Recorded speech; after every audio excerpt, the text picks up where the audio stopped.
Hi, my name is Robin Hesse, and I'm happy to present our paper, FunnyBirds, a synthetic vision dataset for part-based analysis of explainable AI methods, that is joint work with Simone Schaub-Meyer and Stefan Roth from the Technical University of Darmstadt. I hope you enjoy. Given an input image, a deep neural network, and the corresponding output prediction, one of the major questions in XAI is, why does the DNN predict that output? Over the time, various approaches, such as attribution maps, binary importance maps, or prototype explanations, have emerged that aim to answer this question. However, evaluating these explanations is a largely unsolved challenge and a motivating question for our work. The reason for that is due to what I like to call the funny bird and egg problem of evaluating XAI methods. On the one hand, we need XAI methods to know how deep models are working.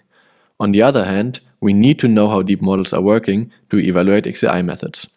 This leaves us stuck in a loop because there are just no ground-truth explanations that we can compare to. To still evaluate explanations, the community came up with proxy tasks where ground-truth explanations are approximated. One of the most popular approaches are feature deletion protocols where we, for example, incrementally remove individual pixels or patches in the descending order of their estimated importance to measure the effect on the model output. If we have a good explanation, meaning that the attribution map faithfully indicates the most important pixels, they will be deleted first, leading to a fast output drop and a small area under the output curve.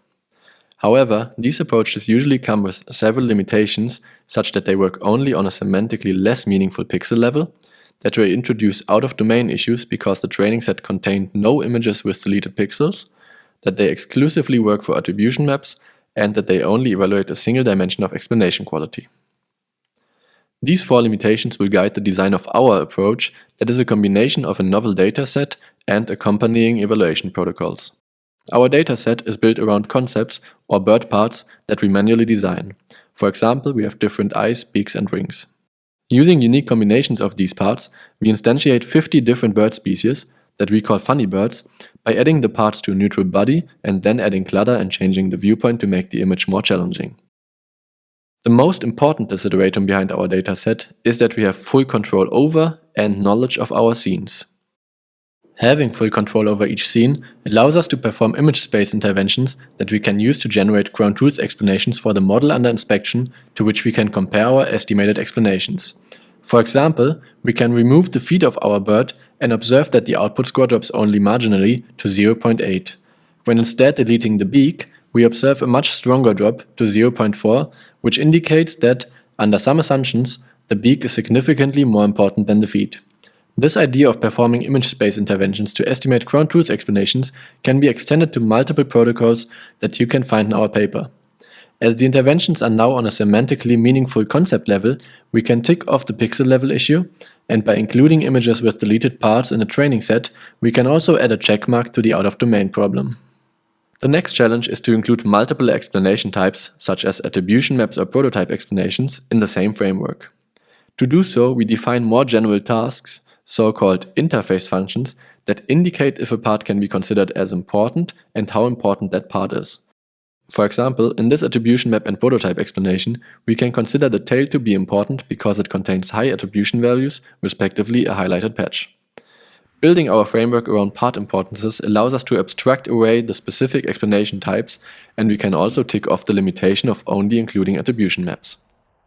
Our full evaluation framework consists of 5 different dimensions, including, for example, the standard classification accuracy and correctness that closely follows the presented idea of deleting individual parts and measuring the rank correlation between the ground-truth importances and the estimated part importances. The number in the middle is the average of the explanation quality dimensions completeness, correctness, and contrastivity. Now that we understand the high-level idea of our work, let us have a look at some of our results. First, the best performing method in our framework is BACnet, which could be due to its internal model structure that is nicely aligned with the explanatory power of an attribution map, because individual patches are processed more independently. Second, evaluation scores for the same XAI method are consistently better on VGG16 than on ResNet 50, indicating that different backbones vary in their explainability. Third, the ranking of input times gradient and rise changes across different backbones, showing the importance of evaluating future XAI methods on multiple backbones. Please refer to section 5 of our paper for more results and additional custom evaluations that go beyond the presented framework. Thank you very much for following our talk. We hope that you have enjoyed it.